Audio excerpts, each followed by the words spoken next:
দাদা দাদা কেমন আছো? হ্যাঁ ভালো আছি। একটা স্মার্ট ওয়াচ তুমি তো অনেক ভালো, একটা স্মার্ট ওয়াচের কম্বো দেখাও তো। হ্যাঁ স্মার্ট ওয়াচ কম্বো আছে তো, আর নতুন নতুন দারুন কম্বো এসছে, দাঁড়া দেখাচ্ছি। এটা তো আল্ট্রা ডু, তোমরা জানোই।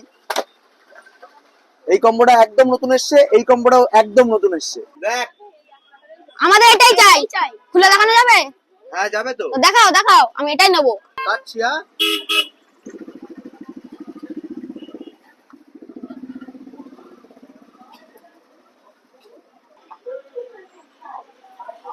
ওয়াও দাদা, কি সুন্দর জিনিস দেখালে তুমি। এই যে ওয়াচ কভার, হ্যাঁ এই যে ইয়ারপডস, হ্যাঁ, আর এই যে ফুল ব্ল্যাক এর উপরে। ওয়াও কি সুন্দর দাদা, আমি এটাই নেবো। আর এই যে তোর বেল্ট, আহ কত সুন্দর কালার। High quality belt. হ্যাঁ ও এটাই দাও, আমি এটাই নেবো। ও দাদা চলে গেল।